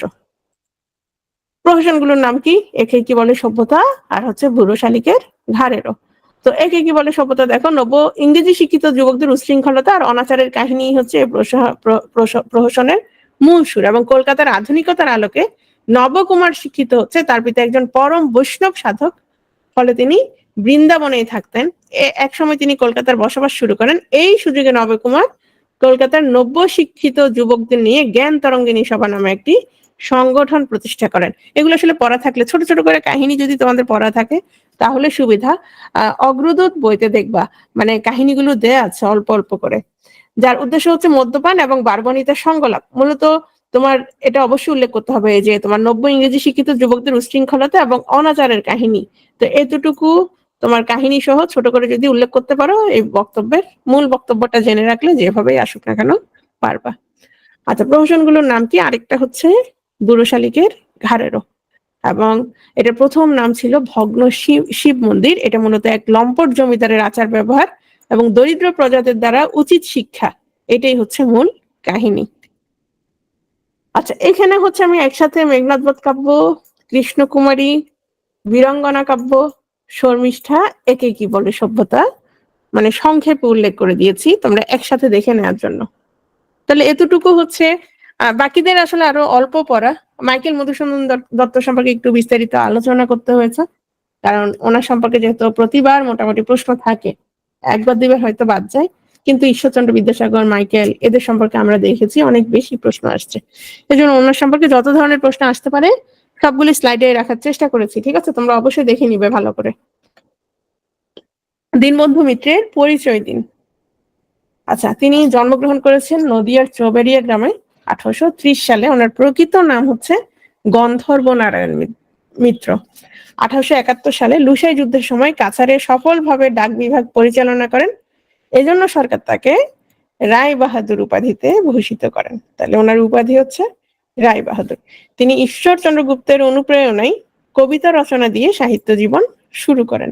বাংলার আধুনিক নাট্যধারার প্রবর্তক মাইকেল মধুসূদন দত্তের সমসাময়িক দীনবন্ধু মাইকেল প্রবর্তিত পৌরাণিক বা ঐতিহাসিক নাট্য রচনার পথে না গিয়ে, তিনি কিন্তু মাইকেলের মতো মাইকেলকে অনুসরণ করেননি, না গিয়ে বাস্তব ধর্মী সামাজিক নাট্য রচনায় মনোনিবেশ করেন, যেটা আমরা দেখেছি কোথায়, কোন নাটকে? সামাজিক নাট্য রচনায় মনোনিবেশ করেন কোন নাটক? নীল দর্পণ। এছাড়াও ওনার যে তোমার প্রহসন গুলো আছে, সধবার একাদশী, এগুলো একই। তিনি 1 নভেম্বর 1873 সালে মারা যান। বাংলা নাট্য সাহিত্যে দীনবন্ধু মিত্রের অবদান, তাহলে একদম প্রথমেই যেটা লিখতে হবে সেটা হচ্ছে নীল দর্পণ সম্পর্কে। অবশ্যই অবশ্যই এটা সম্পর্কে ভালো করে জেনে রাখতে হবে, যেমনটা আমরা মেঘনাদ বধ কাব্যের কথা বলেছি। তাহলে দেখো, দীনবন্ধু মিত্র 19 শতাব্দীর বাংলা নাটকের অন্যতম রূপকার। মধুসূদন দত্ত যেমন বাংলা পৌরাণিক বা ঐতিহাসিক নাটকের সূত্রপাত করেছিলেন, একই সাথে দীনবন্ধু বাস্তবধর্মী সামাজিক নাটক রচনায় তিনি খ্যাতি লাভ করেছিলেন। তো দেখো, ওনার নাটকায়িক স্বাদেশিকতা, নীল বিদ্রোহ, সমসাময়িক বাংলার সমাজ ব্যবস্থা, যেটা আমরা ওনার প্রহসন গুলোতে দেখতে পাই, তার সঙ্গে নাটকের যোগাযোগ অত্যন্ত গভীর। ওনার অবিস্মরণীয় সৃষ্টি হচ্ছে নীল দর্পণ। নীল দর্পণ নাটকের মূল উপজীব্য তো তোমরা জানো, কৃষক শ্রেণীর উপর নীল গদ্যের অত্যাচার, এবং এই নাটকের মাধ্যমে প্রভাবিত হয়ে গিরিশচন্দ্র ঘোষ কলকাতায় ন্যাশনাল থিয়েটার গঠন করেন এবং নীল দর্পণই প্রথম বাণিজ্যিক ভাবে প্রদর্শিত হয়। তারপর একে একে রচনা করেন নবীন তপস্বিনী, লীলাবতী, কমলে কামিনী, সধবার একাদশী, বীর পাগলা বুড়ো, তারপর হচ্ছে জামাই বাড়ি। দীনবন্ধু মিত্রের নাটক আধুনিক বিচারে শ্রেষ্ঠ না হলেও বাংলা নাটকের প্রথম যুগের সম্পদ, এবং দীনবন্ধুকে আদর্শ করেই হচ্ছে অনেকে নাটক রচনায় হাত দিয়েছেন। তাহলে দেখো, নীল দর্পণ কে লিখেছেন? এত ছোট 1 লাইনের। আচ্ছা, নীল দর্পণ হচ্ছে দীনবন্ধু মিত্র লিখেছেন। তো এতে মেহেরপুরের কৃষকদের উপর নীল গদ্যের নির্মম নির্যাতনের চিত্র ফুটে উঠেছে। নাটকটি প্রথম মঞ্চায়ন হয় ঢাকায়, এবং তোমার প্রকাশিত হয় ঢাকায়, অভিনীত হয় ঢাকায়, সবকিছুই হচ্ছে তোমার ঢাকায় হওয়ার কারণে এই নাটককে বলা হয়ে থাকে বাংলাদেশের নাটক। হ্যাঁ, এই নাটকটি প্রথম প্রকাশের সময় দীনবন্ধুর নাম ছিল না। এই নাটকে অভিনয় দেখতে এসে ঈশ্বরচন্দ্র বিদ্যাসাগর মঞ্চের অভিনেতাদের লক্ষ্য করে জুতা ছুঁড়ে মেরেছিলেন। এটা অনেকে মনে করতে পারে যে জুতা কেন ছুড়বে, কারণ হচ্ছে তোমার নীলকরদের যে অত্যাচার সেই চিত্র এত সুন্দর এত নিখুঁত ভাবে ফুটিয়ে তুলেছিল তখন, অর্থাৎ অভিনয় ভালো হওয়ার কারণেই মূলত কি তাকে জুতা ছুঁড়ে মেরেছিল। নাটকটির ঘটনা, রচনা, মুদ্রণ, প্রকাশ, প্রথম মঞ্চায়ন সবকিছুই বাংলাদেশে বলে একে বলা হয়ে থাকে বাংলাদেশের নাটক। অনেক সময় প্রশ্ন আসতে পারে যে নীলদর্পণ কে লিখেছেন। হ্যাঁ, নীলদর্পণকে কেন বাংলাদেশের নাটক বলা হয়ে থাকে, কেন? কারণ এটার ঘটনা, রচনা, মুদ্রণ, প্রকাশ, প্রথম মঞ্চায়ন সবকিছু তো কোথায় হয়েছে? সবকিছুই হচ্ছে তোমার বাংলাদেশে, সবকিছু ঢাকায়, এই জন্য বলা হয় প্রথম বাংলাদেশের নাটক। আর এটার অনুবাদ করেছেন হচ্ছে মাইকেল মধুসূদন দত্ত। নীলদর্পণ নাটকের ঐতিহাসিক পটভূমি আলোচনা করুন। তাহলে ঐতিহাসিক পটভূমি নীলকরদের যে অত্যাচার সেটা নিয়ে লিখতে হবে। এবং এটা যখন প্রকাশিত হয় তোমার ইংল্যান্ডের পার্লামেন্টে এই নাটকটা নিয়ে আলোচনা করা হয়। হ্যাঁ, তোমার নীলকরদের অত্যাচার নিয়ে আলোচনা করা হয় এবং পরবর্তীতে নীল চাষ বন্ধ হয়ে যায়, যার কারণে বলা হয়ে থাকে এই নাটকের তোমার সামাজিক যে পটভূমি, হ্যাঁ সামাজিক যে বিষয়, এটা অনেক বেশি সাহিত্যিক মূল্য চাইতে তোমার সামাজিক মূল্যটা বেশি। সাহিত্যিক মূল্য ধরো নাটকের যে বৈশিষ্ট্যগুলো থাকে, হ্যাঁ সেই বৈশিষ্ট্যগুলো তোমার মাইকেলের নাটকে যতটা প্রকট, যতটা সার্থক, ওনার নাটক কিন্তু ততটা নয়। কিন্তু এগুলো খুবই জরুরি ছিল সামাজিক ভাবে, এজন্য বলা হয়ে থাকে সাহিত্যিক মূল্যের চেয়ে সামাজিক মূল্য অনেক বেশি। এটাও বলতে আসতে পারে যে নীলদর্পণ নাটকের ঐতিহাসিক পটভূমি আলোচনা করুন এবং নীলদর্পণ নাটকের কেন বলা হয় যে সাহিত্যিক মূল্যের চেয়ে সামাজিক মূল্য বেশি। আচ্ছা, এটা তো এখানে আছে, নীলদর্পণ নাটকের সাহিত্য মূল্যের চেয়ে সামাজিক মূল্য বেশি, মন্তব্যটির পক্ষে কিছু লিখেন। এটা আসছিল 28তম তোমার বিসিএস আসছিল। তাহলে দেখো, নীলদর্পণ নাটকের ইংরেজি অনুবাদ ইংল্যান্ডের পার্লামেন্টে প্রেরিত হয় এবং স্বদেশ ও বিদেশে নীলকরদের বিরুদ্ধে আন্দোলন শুরু হয়। ফলে সরকার ইন্ডিগো কমিশন বা নীল কমিশন বসাতে বাধ্য হন। আইন করে নীলকরদের বর্বরতা বন্ধের ব্যবস্থা করা হয়। বঙ্কিমচন্দ্র চট্টোপাধ্যায় পরবর্তীকালে এই নাটকের সঙ্গে হ্যারিয়েট স্টোয়ের বিখ্যাত আঙ্কেল টমস কেবিন গ্রন্থের তুলনা করেছিলেন। তা থেকেই বোঝা যায় সেই সময়কার বাংলা সাহিত্য ও বাঙালি সমাজ জীবনে এই নাটক কি গভীর প্রভাব বিস্তার করতে সক্ষম হয়েছিল, যার কারণে আমরা বলতে পারি এই নাটকের সাহিত্য মূল্য চেয়ে সামাজিক মূল্য বেশি। শতবার একাদশী কার লেখা, কি ধরনের বই? এটা হচ্ছে একটা প্রহসন, লিখেছেন হচ্ছে দীনবন্ধু মিত্র এবং এতে সে যুগের কলকাতার উচ্চ শিক্ষিত এবং অর্থ শিক্ষিত যুব সম্প্রদায়ের পানাশক্তি, লাম্পট্য, পরশ্রী হরণ, হ্যাঁ এই ঘটনাগুলো বর্ণিত হয়েছে। মদ্যপান এবং তৎসংশ্লিষ্ট নৈতিক অধপতন কিভাবে সমাজকে বিধ্বস্ত করে তা দেখানোর জন্যই নাট্যকার নাটক শুরু করলেও শেষ পর্যন্ত এই উদ্দেশ্যকে অতিক্রম করে জীবন রহস্যের গভীরে প্রবেশ করেছেন। এখন হলে যে কত প্রহসন লেখা যায় তো না, এখন তো সবাই খালি ফেসবুকে পোস্ট দেয়, এভাবে আর কেউ লিখে না। আচ্ছা, শতবার একাদশী কি সার্থক প্রহসন? আলোচনা করুন। তাহলে দেখো, আমরা তোমার একটা প্রহসন কখন সার্থক হয়? যখন হচ্ছে তোমার এখানে কাহিনী নির্মাণ, চরিত্র চিত্রণ, সংলাপ, হ্যাঁ হাস্যরস, তারপরে এই যে অসঙ্গতিগুলো উপস্থাপন করা হয় সেটা যদি সঠিকভাবে উপস্থাপন করা হয়ে থাকে তখন আমরা বলতে পারি যে এটা সার্থকতার মানদণ্ডে উত্তীর্ণ হয়েছে। তো এই ক্ষেত্রে শতবার একাদশী আমরা বলতে পারি একটা সার্থক প্রহসন, কারণ এখানে যে চরিত্রগুলো ছিল নিমচাঁদ, অটল বিহারী, জীবনচন্দ্র, এদের যে তোমার সংলাপ বলো, কাহিনী বলো, চরিত্র উপস্থাপন বলো, সবগুলোই কি ছিল? সবকিছু তোমার সার্থক ছিল। তো দীনবন্ধু মিত্র রচিত শতবার একাদশী বাংলা সাহিত্যের অন্যতম শ্রেষ্ঠ প্রহসন। ইয়ং বেঙ্গল সমাজের অধপতনের বাস্তব চিত্রের সাক্ষাৎ এতে বর্তমান। মদ্যপান, বেশ্যাশক্তির বিষয়টি প্রহসনে চমৎকার ভাবে উপস্থাপন করা হয়েছে। কেন্দ্রীয় চরিত্র হচ্ছে অটল এবং তার বন্ধু নিমাই চাঁদের পতিত জীবনের করুণ কাহিনী এখানে তুলে ধরা হয়েছে। তাহলে আমরা বলতে পারি এই যে এদের যে চরিত্র চিত্রণ, তারপর হচ্ছে কাহিনী নির্মাণ, এই সবকিছু কি ছিল? সফল ছিল, যার কারণে শতবার একাদশী একটি সার্থক প্রহসন। শতবার একাদশী আর হচ্ছে তোমার নীলদর্পণ, এগুলো সম্পর্কে অবশ্যই পড়ে যাবে।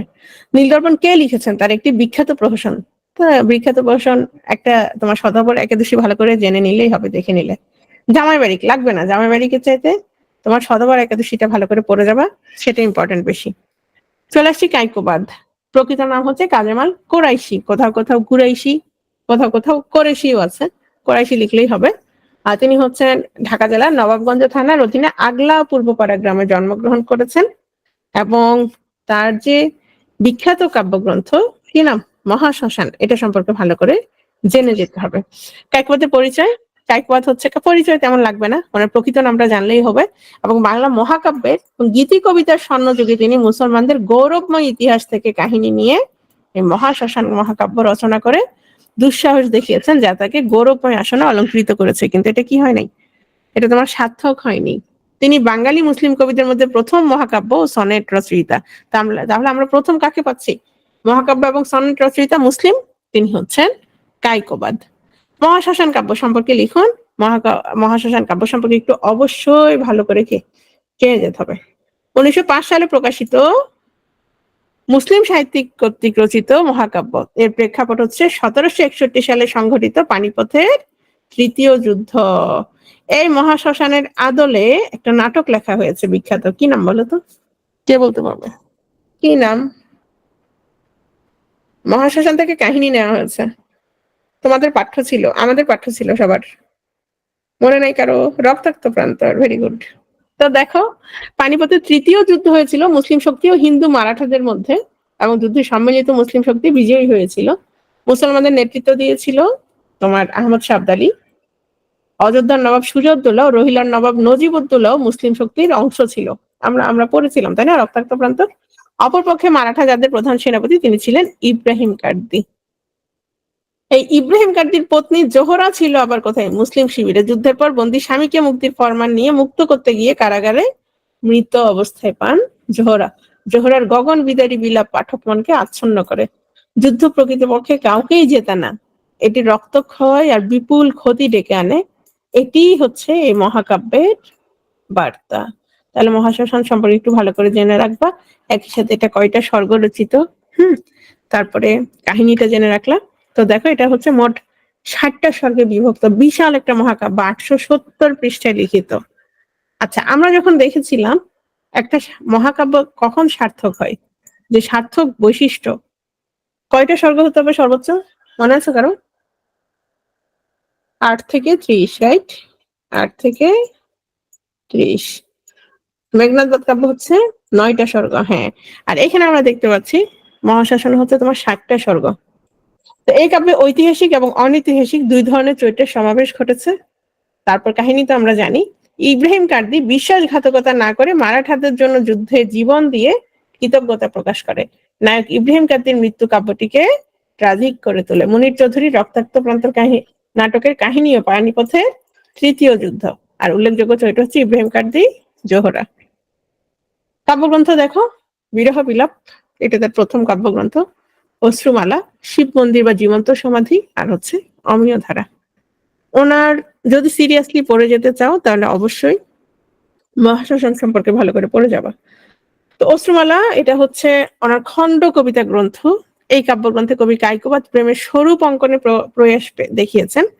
প্রকৃতির প্রতি আকর্ষণ বোধ রয়েছে এই কাব্যগ্রন্থে। এই গ্রন্থে কোনো তত্ত্ব উপস্থাপন নেই, আছে শুধু মানব মনের আবেগ, আনন্দ, বিরহ, প্রেম বেদনা, মানে সহজ ইত্যাদির অসাধারণ কাব্যিক প্রকাশ। অশ্রুমালা কাব্য সম্পর্কে লিখুন। এই যে অশ্রুমালা কাব্য, এটার মূল বিষয়টা ছিল কি, প্রেম, অতীত প্রেমের স্মৃতিচারণ, বিরহ বেদনা, মিলন আনন্দ এবং প্রিয়াকে না পাওয়ার যে যন্ত্রণা, অভিমান, বিচ্ছেদের বিচিত্র অনুভূতি, এগুলোই হচ্ছে মূলত অশ্রুমালা কাব্যের মূল বিষয়বস্তু। এবং এগুলো নিয়েই হচ্ছে তোমার অশ্রুমালা কাব্যে অধিকাংশ কবিতা রচিত। কিছু কাব্যের নাম মনে রাখতে পারো, যেমন পাগলিনী, প্রেমের স্মৃতি, কারে ভালোবাসি, মানস প্রতিমা, এগুলো হচ্ছে এই কাব্যের কবিতা। মীর মশাররফ হোসেন, ছদ্মনাম হচ্ছে গাজী মিয়া উদাসীন পথিক। আধুনিক বাংলা সাহিত্যের প্রথম উল্লেখযোগ্য মুসলিম সাহিত্যিক, প্রথম মুসলিম ঔপন্যাসিক ও নাট্যকার, আর প্রথম মুসলিম তোমার সনেট রচয়িতা এবং মহাকাব্য রচয়িতাকে একটু আগে আমরা পড়েছি, কায়কোবাদ। মীর মশাররফ হোসেনের পরিচয় দাও। তিনি জন্মগ্রহণ করেছিলেন কুষ্টিয়ায় 1847 সালে। কুষ্টিয়ার লাহিনীপাড়া গ্রামে জন্মগ্রহণ করেছিলেন। তার ছদ্মনাম হচ্ছে গাজী মিয়া এবং সাহিত্য গুরু ছিল কাঙ্গাল হরিণা, তিনি কাব্য, নাটক, প্রহসন, উপন্যাস, প্রবন্ধ রচনা করে আধুনিক বাংলা সাহিত্যে মুসলিম রচিত সমৃদ্ধ ধারা প্রবর্তন করেন। ওনার মাধ্যমে তিনি আধুনিক বাংলা সাহিত্যে সমন্বয় ধর্মী ধারার প্রবর্তক হিসেবে খ্যাতি অর্জন করেন। 1911 সালে তিনি মারা যান। বিষাদ সিন্ধুর ঐতিহাসিকতা সম্পর্কে আলোকপাত করুন। এটি কি আসলে পুরোপুরি ঐতিহাসিক ছিল, কি মনে হয়? ঐতিহাসিক ঘটনা নিয়েছেন কিন্তু পুরোপুরি ঐতিহাসিক ছিল না। হ্যাঁ, ভেরি গুড। তাহলে তিনি ইতিহাস থেকে কাহিনী নিয়েছেন কিন্তু এটা কি ছিল না, ঐতিহাসিক ঘটনার সাথে একেবারে একদম যে ঐতিহাসিক সত্য এখানে তুলে ধরেছেন বিষয়টা তা না। তাহলে দেখো, মুসলিম ঔপন্যাসিক মীর মোশাররফ হোসেন রচিত বিষাদ সিন্ধু, হ্যাঁ 3টা পর্ব, তোমার মহরম পর্ব, উদ্ধার পর্ব, ইজিদ পর্ব, কারবালার বিষাদময় কাহিনী অবলম্বনে রচিত উপন্যাস জাতীয় গ্রন্থ। এটা অনেকে মনে করে এটা না, তোমার অন্যান্য গ্রন্থ মানে আত্মজৈবনিক উপন্যাস আর আত্মজীবনী ভিন্ন। আত্মজীবনী আমার জীবনে কি কি করলাম আমি এটা একেবারে আমার মতো করে আমি লিখলাম, কিন্তু ধরো আমি একটা উপন্যাস লিখলাম, আমার জীবনের ছায়া বা কাহিনী সেখানে থাকলো, সেটাকে আমরা বলবো আত্মজৈবনিক উপন্যাস। তো এই উপন্যাসের, এটা অবশ্য আত্মজৈবনিকটা, এই উপন্যাসের প্রধান প্রধান চরিত্র ইতিহাস থেকে সংগৃহীত হলেও ঘটনাংশ সম্পূর্ণরূপে ঐতিহাসিক তথ্যের অনুসরণ করে সংস্থাপিত নয়। তাহলে এই প্রশ্নের উত্তরটা কিন্তু তোমার অবশ্যই কি করতে হবে, লিখতে হবে এই কথা, ঠিক আছে? এরপর তুমি তো কাহিনী জানো, কাহিনীগুলো উল্লেখ করবো, উল্লেখ করে একদম শেষে লিখে দিবা যে কি এটা ইতিহাস থেকে কাহিনী নেওয়া হয়েছে কিন্তু সম্পূর্ণরূপে ঐতিহাসিক তথ্যের অনুসরণ করা হয়নি। বিষাদ সিন্ধু গ্রন্থের জনপ্রিয়তার কারণ কি? এটা 30তম বিসিএস আসছে। হ্যাঁ, বাংলা ভাষার একমাত্র গদ্য মহাকাব্য হিসেবে বিষাদ সিন্ধুকে অভিহিত করা হয়। এটা একটা জনপ্রিয় উপন্যাস। এই উপন্যাস জনপ্রিয় হওয়ার পেছনে নানা কারণ রয়েছে। এটি ইতিহাস আশ্রয়ী উপন্যাসের পর্যায়ভুক্ত। কারবালার বিষাদময় ঘটনা যুগ যুগ ধরে মুসলমান হৃদয়ে বেদনার যে উৎস হয়ে আছে তাকে আবেগময় প্রকাশভঙ্গির মাধ্যমে মীর মোশাররফ হোসেন ফুটিয়ে তুলেছেন। বাস্তব ইতিহাসের সাথে তেমন মিল না থাকলেও, এটা বারবার বলছি, কল্পিত ঘটনাবলী পাঠক হৃদয়কে নাড়া দিতে সক্ষম হয়েছে, যার কারণে কি এটা অনেক বেশি জনপ্রিয়। এই কল্পনার আতিশয্য আবেগধর্মী প্রকাশভঙ্গির কারণে বিষাদ সিন্ধু এখন পর্যন্ত জনপ্রিয় হয়ে আছে। বিষাদ সিন্ধু গ্রন্থ নামের তাৎপর্য বুঝিয়ে দিন। কাহিনীতে অল্প করে লিখবা, তারপর আসো বিষাদ সিন্ধু কি ইতিহাস, উপাখ্যান, তারপর এটা একটা সৃষ্টিধর্মী রচনা এবং সবকিছুর যে মিশ্রণ, এখানে আবার কি রোমান্টিক আবেগ মাখানো আছে। হ্যাঁ, তারপর হচ্ছে তোমার কারবালার যে বিষাদময় করুণ কাহিনী সেটাকে তিনি আরো বিষাদময় করে তুলেছেন, তাই না? তো ওনার আবেগের মাধ্যমে উপাখ্যানের মূল উপাদান হিসেবে ধর্মীয় ইতিহাসের পাশাপাশি সুগভীর জীবনবোধ এখানে চিত্রিত হয়েছে।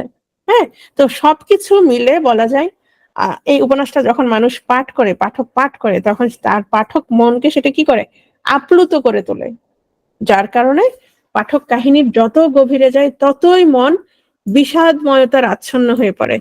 লেখক বিষাদের এই রূপকে সিন্ধু সম তুলনা করে এই নাম করেছেন, এই যে কি নাম, বিষাদ সিন্ধু। এ থেকে আমরা বলতে পারি যে বিষাদ সিন্ধু যথার্থ নামকরণ। বিষাদ সিন্ধুর নায়ক কে? আমরা যেমন তোমার মেঘনাদ বধের কাব্যে রাবণ কাকে নায়ক কাকে দেখেছি? রাবণ, তাই না? ঠিক এখানে মেঘনাদ বধ কাব্যের নায়ক যেমন রাবণ, বিষাদ সিন্ধুর নায়কও হচ্ছে এজিদ। হ্যাঁ, হোসেন নন, এজিদই হচ্ছে এই গ্রন্থের কেন্দ্রীয় চরিত্র এবং বলা যেতে পারে সমগ্রভাবে বিষাদ সিন্ধু এজিদেরই কাহিনী। তোমরা যারা কাহিনী পড়েছো, উপন্যাসটা পড়েছো, তো কারবালা আখ্যান উপন্যাসের হোসেন অংশ মহররম পর্বে সমাপ্ত।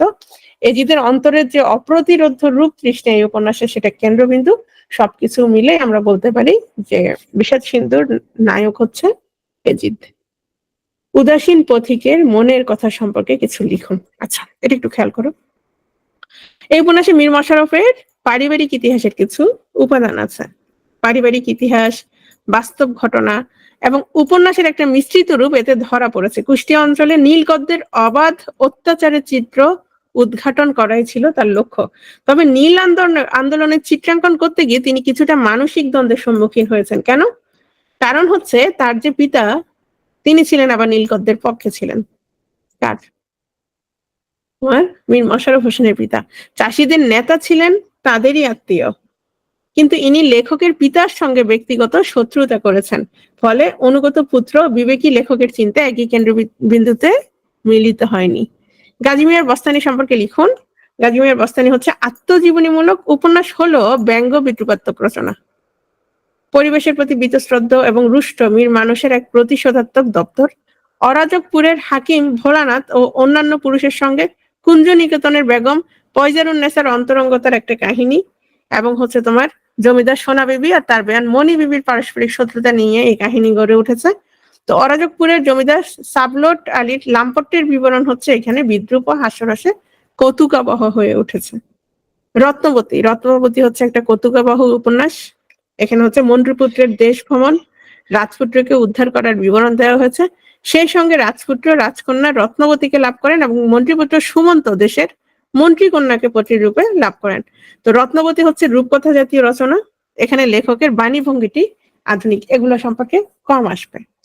তোমার আসবে হচ্ছে ওনার যে বিখ্যাত রচনাগুলো সেগুলো সম্পর্কে। জমিদার দর্পণ, এটা পড়বে অবশ্যই, জমিদার দর্পণটা ইম্পর্টেন্ট। ঠিক আছে, তাহলে জমিদার দর্পণটা ভালো করে পড়বা। আর হচ্ছে তুমি বিষাদ সিন্ধু পড়বা খুব ভালোভাবে। এই দুটো রচনা সম্পর্কে একদম মানে তথ্যগুলো ভালো করে জেনে যেতে হবে। তাহলে দেখো জমিদার দর্পণ। জমিদার দর্পণ হচ্ছে প্রথম মুসলিম চরিত্র প্রধান নাটক। হ্যাঁ, এবং এই নাটকের প্রধান চরিত্রগুলো হচ্ছে জমিদার মেরাজ আলী, হায়ওয়ান আলী, আবু মোল্লা। তো এখানে দেখো এই নাটকে জমিদার সম্প্রদায়ের শোষণ নিপীড়নের বিভিন্ন দিক দেখানো হয়নি, শুধু লম্পট জমিদারের পাশবিক অত্যাচারের দিকটি তুলে ধরা হয়েছে। শুধু যে শোষণ পীড়ন দেখানো হয়েছে তা না, সেই সাথে তাদের যে পাশবিক অত্যাচার সেটাও তুলে ধরা হয়েছে।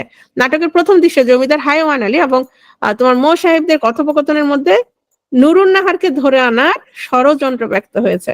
নুরুন্নাহারকে জোর করে ধরে এনে তার উপর দলবদ্ধভাবে পাশবিক অত্যাচার করা হয়েছে। তৃতীয় অঙ্কে মৃত্যু পরবর্তী পুলিশি তদন্ত বিচারের সবিস্তার বর্তমানের মতো অনেকটা উপস্থাপনা রয়েছে। তো আবু মোল্লা জমিদারের কথা মতো টিপসই দেয়নি, ফলে তার স্ত্রী এবং সে বিলীন হয়ে গেল। সে যে টিপসই দেয়নি, রক্তের বন্যায় ভেসে গেল তার স্ত্রী নুরুন্নাহার। এবং এই নাটকের ট্র্যাজেডি বিশাল কোনো নায়কের নয়, সরল ছাপোষা কৃষক আবু মোল্লার। তাহলে এটা একটু ভালো করে জেনে নিবা কাহিনীটা। হ্যাঁ, অথবা প্রশ্নটা অন্যভাবে ঘুরাইও করতে পারে যে বাংলা সাহিত্যের প্রথম মুসলিম চরিত্র প্রধান নাটক কোনটি, বিস্তারিত লিখন, এভাবেও আসতে পারে। রোকেয়া সাখাওয়াত হোসেন, ওনার রচনা যেহেতু বেশি না, ওনার প্রবন্ধগুলো সম্পর্কে ভালো করে জানতে হবে। ওনার পরিচয়, উনি 9 ডিসেম্বর 1880 সালে মৃত্যুবরণ করেছেন রংপুর জেলার পায়রাবন্দ গ্রামে। তিনি মুসলিম নারী মুক্তি আন্দোলনের অগ্রদূত ছিলেন, এই জন্য ওনাকে বলা হয় মুসলিম নারী জাগরণের অগ্রদূত। নারীদের কুসংস্কার মুক্ত এবং শিক্ষিত করতে এবং সমাজে প্রচলিত কুসংস্কারের বিরুদ্ধে তিনি লেখনী ধারণ করেছিলেন। নারীর অধিকার প্রতিষ্ঠার জন্য তিনি বিভিন্ন শিক্ষা প্রতিষ্ঠান প্রতিষ্ঠা করেন। 3 মে 1909 সালে স্বামীর মৃত্যুর পর 1910 সালে কলকাতায় গমন করেন এবং নারীর মুক্তির লক্ষ্যে তিনি সাখাওয়াত মেমোরিয়াল গার্লস স্কুল এবং আঞ্জুমানে খাওয়াতিনে ইসলাম, এটা হচ্ছে মুসলিম মহিলা সমিতি, 1916 সালে প্রতিষ্ঠা করেন। তিনি 9 ডিসেম্বর, ওনার কিন্তু জন্ম মৃত্যু একই সালে, যার কারণে 9 ডিসেম্বরকে বলা হয় রোকেয়া দিবস। 1932 সালে মারা যান, খুব দ্রুত মারা গিয়েছেন। আচ্ছা, এটা একটু দেখো, এটা 31-এ আসছে, এখন এই ধরনের প্রশ্ন কম আসে, তারপরে একটু জেনে রাখো। যদিও আগের প্রশ্নে আমরা আগের স্লাইডে এটা অলরেডি আমরা পড়ে ফেলেছি, তারপরেও মনে রাখো। রোকেয়া সাখাওয়াত হোসেন প্রতিষ্ঠিত একটি মহিলা সমিতির পরিচয় দাও। তাহলে দেখো, বাংলার অবহেলিত, বঞ্চিত, নির্যাতিত নারী সমাজকে শিক্ষার আলোয় আলোকিত করে উন্নত সমাজ বিনির্মাণের লক্ষ্যে বাংলা সাহিত্যে নারী জাগরণের অগ্রদূত বেগম রোকেয়া, একটু আগে যেটা বললাম, আঞ্জুমানে খাওয়াতিনে ইসলাম মুসলিম মহিলা সমিতি 1916 সালে প্রতিষ্ঠা করেন। এর কার্যালয় ছিল কলকাতা এবং সদস্য সংখ্যা ছিল 12। বেগম রোকেয়া সাখাওয়াত হোসেনের কর্ম ও রচনার বৈশিষ্ট্য একদম ভালো করে পড়ে যাবা। আমরা যে কয়েকটা প্রশ্ন আমরা বিশ্লেষণ করেছি, খুব বেশি না, 41, 42 না, 43, 44, হ্যাঁ, এগুলো আমরা প্রশ্নগুলো দেখছি, 45। তো বেশিরভাগ প্রশ্নে আমরা দেখছি বেগম রোকেয়া সম্পর্কিত প্রশ্ন ছিল, মাইকেল সম্পর্কিত ছিল, ঈশ্বরচন্দ্র বিদ্যাসাগর সম্পর্কিত ছিল, রবীন্দ্রনাথ, নজরুল, এদের সম্পর্কিত ছিল, তাই না? তো দেখো, ওনার যে রচনাগুলো আমরা একটু দেখি। ওনার রোকেয়ার রচিত গ্রন্থগুলো হচ্ছে মতিচুর, পদ্মরাগ, অবরোধ বাসানী, সুলতানাস ড্রিম, এটা একটা উপন্যাস। নারী মুক্তি ছিল তার লেখনীর আদর্শ। যেহেতু ওনার কর্ম এবং রচনার বৈশিষ্ট্য জানতে চেয়েছেন, স্ত্রী জাতির অবনতি প্রবন্ধে তিনি বলেছেন, স্বাধীনতা অর্থে পুরুষের ন্যায় উন্নত অবস্থা বুঝিতে হইবে, লাভের জন্য আমাদিগকে যাহা করিতে হয় তাহাই করিব। আবার দেখো, পুরুষের সমকক্ষতা সমাজে নারীদের উপর অত্যাচারের উল্লেখ করে তিনি বলেন, শিক্ষা বিস্তারই এসব অত্যাচার নিবারণের একমাত্র মহৌষধ। শিক্ষা বিস্তারের মাধ্যমেই তোমার কি পুরুষ নারীর উপর অত্যাচার করতে পারবে না। স্বাধীনতার প্রথম শর্তই হলো অর্থনৈতিক মুক্তি বা স্বাবলম্বন। তাহলে স্বাধীনতার প্রথম শর্ত কি? অর্থনৈতিক মুক্তি। এটা হচ্ছে স্বাধীনতার প্রথম শর্ত। পদ্মরাগ উপন্যাসের মূল বক্তব্যই নারী জাগরণ এবং অর্থনৈতিক মুক্তি। তাহলে তার মধ্যে আত্মনির্ভরতার পথেই নারী জাতির প্রকৃত মুক্তি বা প্রগতি সম্ভব। তাহলে দেখো আমাদের অবস্থা আমরা চিন্তা না করিলে কেহ আমাদের জন্য ভাবিবে না, ভাবিলেও তাহাতে আমাদের 16 আনা উপকার হইবে না। তাহলে আমাদের কথা কাকে ভাবিতে হবে? আমাদেরকেই ভাবিতে হবে, অন্য কেউ ভাববে না। আচ্ছা, এটা একই প্রশ্ন, জাস্ট একটু এদিক সেদিক করে দেওয়া হয়েছে, তোমরা দুটোই দেখে নিবে, ঠিক আছে? সুলতানার স্বপ্ন, এটা হচ্ছে ইংরেজি নাম হচ্ছে সুলতানাস ড্রিম। আচ্ছা, এইখানে আমি একেবারে যেহেতু রচনাটির কাহিনী সংক্ষেপে বিবৃতিকরণ দুটো স্লাইডে আছে, এখানে হচ্ছে সংক্ষেপে দেওয়া আছে, এই স্লাইডে হচ্ছে সুলতানাস ড্রিম সম্পর্কে বিস্তারিত দেওয়া আছে। তাহলে দেখো এটা 32 BCS আসছে। তো নারী জাগরণের অগ্রদূত বেগম রোকেয়ার সুলতানার স্বপ্ন একটা উপন্যাস ধর্মী রচনা। নারী মুক্তি ও জাগরণের যে স্বপ্ন দেখতেন বেগম রোকেয়া সাখাওয়াত হোসেন, তার সাহিত্য জীবনের গোড়াতে সেই স্বপ্ন কল্পনাকেই যেন তিনি রূপায়িত করেছেন কিসে? সুলতানাস ড্রিমে। 1905 খ্রিস্টাব্দে সুলতানাস ড্রিম প্রথম ইন্ডিয়ান লেডিস ম্যাগাজিনে প্রকাশিত হয়। সুলতানা এক রাতে তার শয়নকক্ষে বসেছিল, আমরা কাহিনীটা পড়ি, হ্যাঁ। শয়নকক্ষে বসেছিল, অচেনা এক নারী তার কাছে এসে ভ্রমণের আহ্বান জানালে সে সাড়া দিয়ে বাহিরে আসে এবং বিমূঢ় বিস্ময়ে আবিষ্কার করে যে, তোমরা তো পড়ছো অনেকে তাই না, করে সে তার পরিচিত স্থানে নয় বরং নারী স্থানে অবস্থান করছে। এখানে নারীরা মুক্ত স্বাধীন, পুরুষরাই হচ্ছে আবদ্ধ। অনেকের স্বপ্ন। আনন্দ ভরা ভ্রমণের মাঝে একসময় ছন্দপতন ঘটে। সুলতানা ফের নিজেকে শয্যা কক্ষে আবিষ্কার করে। একসময় সে বুঝতে পারে এটা কি, এটা একটা স্বপ্ন ছিল। এও বুঝতে পারে যে এতক্ষণ যা কিছু ছিল তার সবই কল্পনা। বাস্তবে সে হচ্ছে অন্তঃপুরিকা, ঘরের ভেতরেই আছে, উন্মুক্ত সূর্যলোকের জগৎ যার জন্য নিষিদ্ধ। সুলতানাস ড্রিমে রোকেয়া যে নারী স্থানের মানে লেডি ল্যান্ড কল্পনা করেছেন, সেখানে নারীরা সকল অর্থেই স্বাধীন, অবরোধ মুক্ত, এবং তবে নারী পুরুষের সম্পর্ক সেখানে সমানাধিকারের নয়। নারী স্থানে আসলে নারীরাই প্রধান। শোনো, সে মানে সুলতানাস ড্রিমে আমরা কিন্তু সেখানে কি দেখতে পাচ্ছি না, নারী পুরুষ যে সমান সেটা কিন্তু আমরা দেখতে পাচ্ছি না। সেখানে আমরা দেখতে পাচ্ছি নারীরাই প্রধান এবং নারীরাই সেখানে কি প্রভু, পুরুষ সেখানে হচ্ছে অবরোধ বন্দী।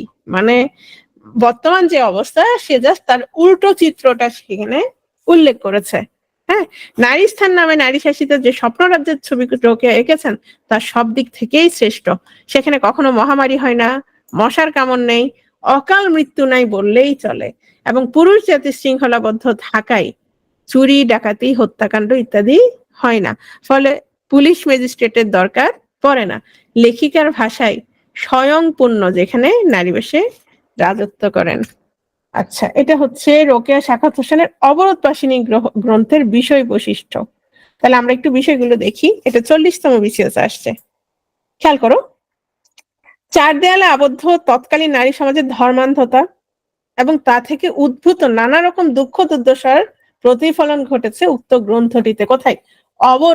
অবরোধবাসিনী, যে অবরোধ অবস্থায় আছে, অবরোধবাসিনী। তাহলে এখানে মূলত কি তুলে ধরা হয়েছে? তৎকালীন নারী সমাজের যে ধর্মান্ধতা এবং সেটার কারণে যে দুঃখ দুর্দশা, যে সমস্যা, সেই বিষয়গুলো তুলে ধরা হয়েছে। কিরকম দেখো, কোথাও হচ্ছে চুরি হতে দেখছে, কিন্তু পর্দার কারণে সে কি করতে পারে নাই, চোররা সবকিছু নিয়ে গেছে কিন্তু সে বাধা দিতে পারে নাই, পর্দার কারণে ধরতে পারে নাই। তারা যেন নারীদের চিহ্নিত পর্দার ওপারে না যায় সে ব্যাপারে চোরদের কাছে অনুরোধ জানিয়েছে। আবার একদা ঘরে আগুন লেগে সবকিছু পুড়ে গেলেও তারা পুরুষের সামনে দিয়ে বের না হয়ে খাটের তলায় লুকিয়ে থেকেছে, এতে এক নারীর মৃত্যুও হয়েছে। তো এরকম আরো অসংখ্য তুলে ধরা হয়েছে কোথায়? এই অবরোধবাসিনী গ্রন্থে। নারী জাগরণে বেগম রোকেয়ার অবদান, এখানে এতক্ষণ আমরা যা যা পড়েছি এগুলি হচ্ছে এখানে লিখবা। সে আঞ্জুমানে খাওয়াতিন ইসলাম প্রতিষ্ঠা করেছে, হ্যাঁ। তারপর হচ্ছে সুলতানার স্বপ্ন গ্রন্থে কি ধরনের মানে নারীবাদী স্বপ্ন রাজ্যের বর্ণনা করেছে। তারপর হচ্ছে অন্যান্য গ্রন্থে যেমন অবরোধবাসিনীতে সেই কোন কোন বিষয়গুলো তুলে ধরেছে, এই সব কিছু তুলে ধরবে হচ্ছে যখন অবদান লিখবা। তাহলে দেখো এটা 44 আসছে, তোমাদের জন্য এটা ইম্পর্টেন্ট। বেগম রোকেয়া বাংলা সাহিত্যে প্রথম নারীবাদী লেখক। তো এর আগে তো আমরা আসলে আর কাউকে পাচ্ছি না, তাই না? তিনি প্রথম নারীবাদী লেখক এবং তিনি অলরেডি যা যা করেছেন, মুসলিম নারী জাগরণের অগ্রদূত আমরা তাকে বলছি। হ্যাঁ, তারপর হচ্ছে তিনি পদ্মা প্রথার অন্তরালে বন্দি করে রাখলেন মেয়েদেরকে। হ্যাঁ, মেয়েরা যে তোমার একটা সমাজে কখনোই উন্নতি চরম শিখরে পৌঁছাতে পারবে না, হ্যাঁ, এই বিষয়গুলো উনি কি করেছেন ওনার রচনায় তুলে ধরেছেন। নারীদের অধিকার প্রতিষ্ঠার জন্য, শিক্ষিত করার জন্য তিনি বিভিন্ন শিক্ষা প্রতিষ্ঠান গড়ে তুলেছেন। তারপর নারী মুক্তির লক্ষ্যে তিনি সাখাওয়াত মেমোরিয়াল গার্লস স্কুল প্রতিষ্ঠা করেছেন, আঞ্জুমানে খাওয়াতিনে ইসলাম প্রতিষ্ঠা করেছেন। তারপর হচ্ছে তিনি প্রতিটা সাহিত্যে নারী মুক্তির জয়গান গেয়েছেন। হ্যাঁ, এই বিষয়গুলো হচ্ছে তুলে ধরতে হবে। তারপর বলতে হবে, যার কারণে আমরা বলতে পারি বেগম রোকেয়াই বাংলা সাহিত্যে প্রথম নারীবাদী লেখক। আচ্ছা, জসীমউদ্দিন আজকে আর পড়বো না, আজকে 10টা 15 অলরেডি। আমরা ইনশাল্লাহ জসীমউদ্দিন, তারপর হচ্ছে রবীন্দ্রনাথ ঠাকুর আর নজরুল একদিনে পড়বো, যেহেতু বড় টপিক এগুলো একসাথে। ঠিক আছে, আজকে তাহলে এতটুকুই থাকুক। হ্যাঁ, আল্লাহ হাফেজ।